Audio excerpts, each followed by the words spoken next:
Bonjour et bienvenue dans cette nouvelle vidéo où nous allons parler paramétrage de la borne XV1K avec la web app installateur. Mais avant de commencer à parler programmation, il faut déjà valider l'installation. Pour qu'une borne soit paramétrée au travers de la web app, il faut qu'elle soit équipée soit d'une carte Wi-Fi ou d'une carte Ethernet. Cette carte va s'intégrer directement dans la borne de charge, comme par exemple ici la carte Wi-Fi, qu'on va intégrer grâce aux deux plots qu'on a à l'arrière directement sur la carte contrôleur de la borne de recharge. Donc pour ce faire, c'est très simple. Nous avons notre borne de recharge. Nous allons l'ouvrir, donc bien sûr hors tension.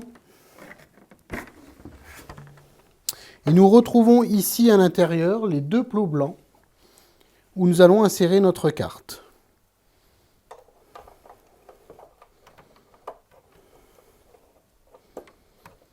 Une fois la carte bien enclenchée sur la carte contrôleur, on peut réenclencher l'alimentation électrique.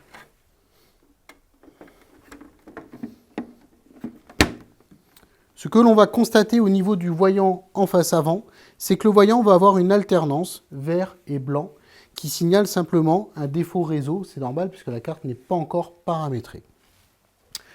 Au niveau du paramétrage, ce qui est très intéressant sur cette carte Wi-Fi, c'est qu'elle va permettre de démarrer un hotspot.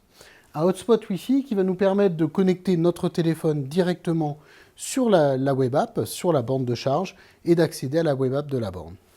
Donc pour ce faire, il y a une manip très simple, c'est de placer son doigt pendant plus de 10 secondes jusqu'à l'obtention d'un voyant orange.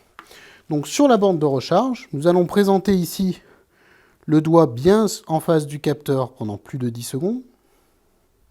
Voilà, on voit maintenant le voyant orange qui signale que le hotspot Wi-Fi a démarré.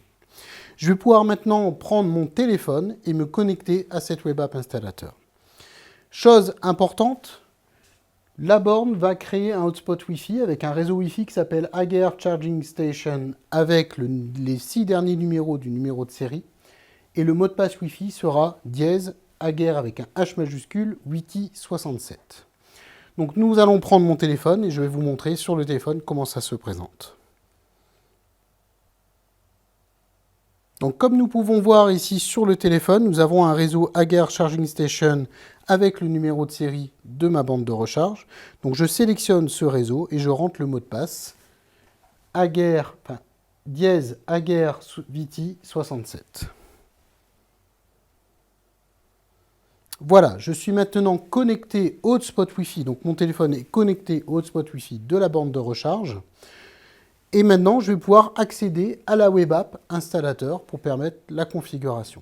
Pour cela, rien de plus simple, il me suffit de démarrer une page internet sur mon navigateur internet de mon téléphone et de taper l'adresse http://192.168.8.1.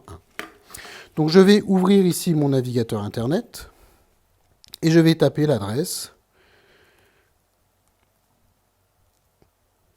http://192.168.8.1 et j'accède sur la page de configuration où je retrouve un premier onglet qui est paramétrer la borne, où je vais retrouver l'ensemble des paramètres accessibles de la borne. Un deuxième onglet qui est le paramétrage Wi-Fi de la borne. Cela permet par exemple de paramétrer le Wi-Fi pour que la borne soit connectée sur le réseau de votre client. À savoir que cette configuration peut être réalisée aussi par le client final directement. Et ensuite, un dernier onglet qui est chargé le diagnostic, qui va permettre de télécharger l'ensemble des données de la borne en usage pour pouvoir faire du débugage. Donc si nous allons aller dans l'onglet paramétrer la borne, et là, je retrouve l'ensemble des paramètres donc, liés à la borne de recharge. Donc, je vais retrouver l'ensemble des paramètres comme la clé de verrouillage, le niveau de LED, le type de réseau, le type de borne installée, l'ensemble des paramètres que vous retrouvez normalement sur la clé USB. Donc, je retrouve tous ces paramètres directement. Il suffit simplement de sélectionner, par exemple ici, je vais modifier le niveau de la LED, de sélectionner ce que je souhaite modifier et de cliquer sur la valeur désirée. Par exemple, si je souhaite régler mon courant de borne et le descendre par exemple à 13 ampères, je sélectionne courant de la borne et je choisis 13 ampères. Donc je peux vraiment agir sur l'ensemble des paramètres de la borne de recharge. Une fois que j'ai renseigné tous les paramètres de ma borne de charge, il y a une chose très simple à faire, c'est simplement cliquer sur « Enregistrer ». Par contre, quand vous cliquez sur « Enregistrer », faites bien attention au niveau de la borne. Vous voyez, là, actuellement, elle clignote orange. Et quand je vais faire « Enregistrer », elle va passer en vert. À partir de là, ça y est, la borne est paramétrée.